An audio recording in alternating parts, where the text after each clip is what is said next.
This is the REDMAGIC 11 Pro. I also have the 11 Air in for review, but I wanted to do a video on this specifically because this is the more powerful version between the two, and it's probably the most powerful Android phone available right now.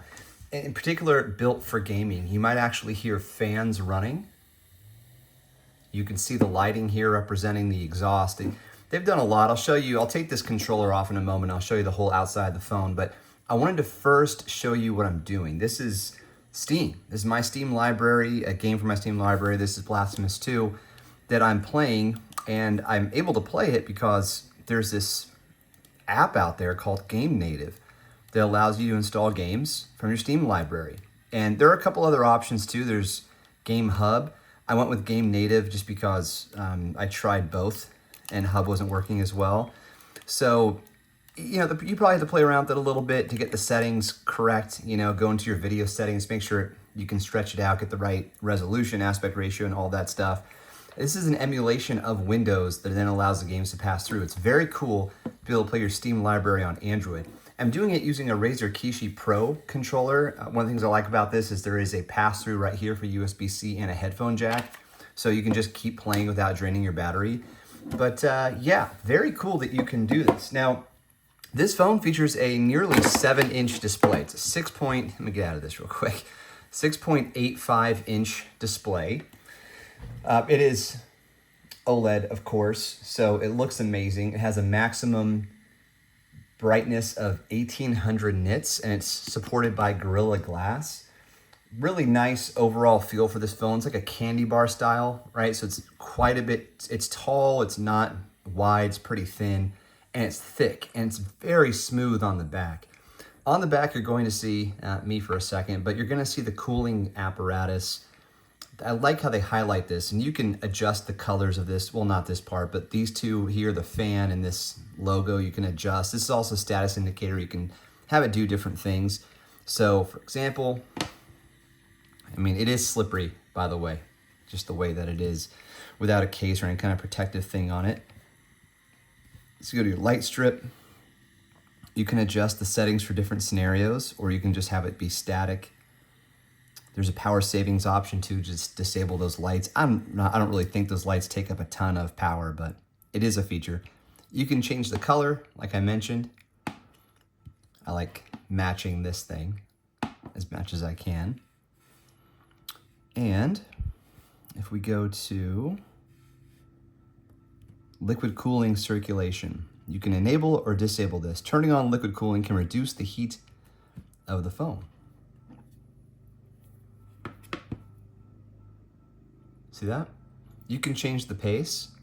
Now, it does work. It truly does. And it works very quickly, to be honest with you. Even now, the phone was pretty warm because I was playing that game. And once I turned this on, of course, I also turned the game off. It started to cool down. I couldn't really tell the difference until I enabled this. It's really fast. It's very cool. So when I was charging this phone, and then it got pretty hot, and then I started downloading Resident Evil 4 through GameNative, not Game Hub, sorry. GameNative works for me, Game Hub is not working for me.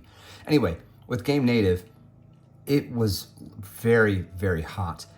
And it also, I got to 100%, I unplugged the power and continued the download, and I lost about 25% throughout the rest of the download, which was maybe 85% of the download remaining. So a good chunk of a big game, Resident Evil 4.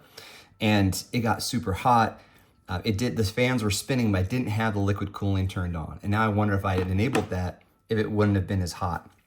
But it wasn't at a risk. It didn't shut down or anything like that. So what you get out of the box is your standard Android experience, but not too much bloat on it. There are some apps you'll want to uninstall. I think on the Air, I didn't uninstall them. Let me just double check. Yeah, so things like booking.com. Do I still have it here? WP Office. Block Blast is pre-installed, but I kept it because I kind of like playing Block Blast. So not too much. Facebook, you'll want to uninstall that too. But really, in terms of bloat or closeness to a pure Android experience, it's pretty solid. It's not as bad as some others.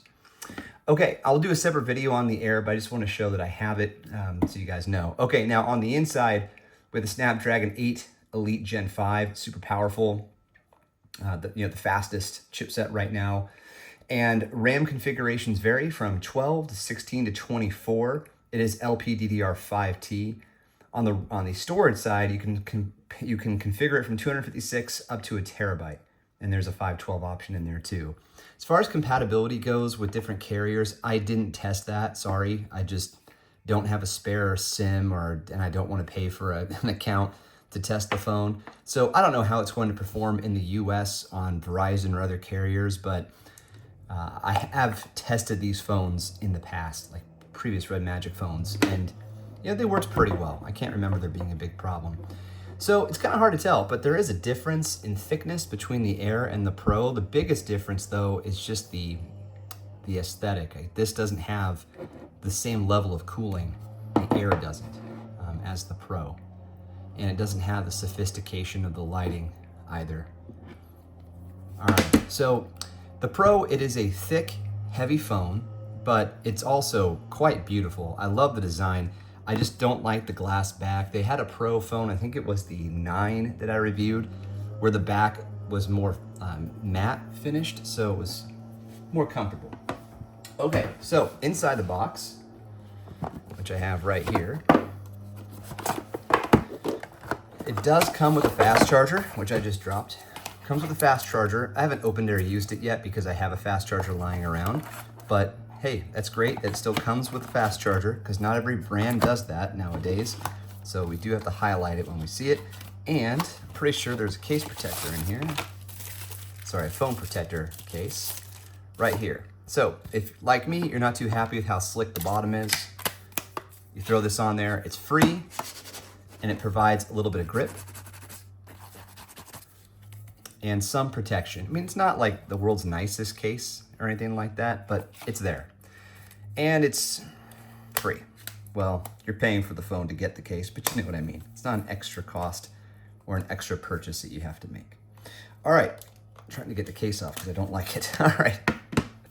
I like my phones natural as much as possible. So if you have specific questions or there are things you want me to test on the REDMAGIC 11 Pro, please let me know by putting that in the comments section, because otherwise I'm just gonna keep testing it the way I've been testing it, which is to play games through GameNative / Steam and, doing regular things with the phone, like browsing the internet, because that's what I do on my phone. I get on Twitter or X, whatever, and I get on Reddit and I read stuff. That to me is fun.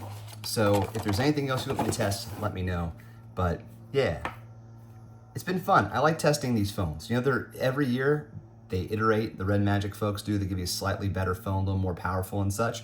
I think that GameNative, GameHub, I think this is a whole new opportunity now for mobile phones. If we can really get access to our Steam libraries on a mobile phone and all you have to do is connect a controller, that's so cool. I love that. All right, let me know what you think, and there'll be a video on the air soon. Cheers.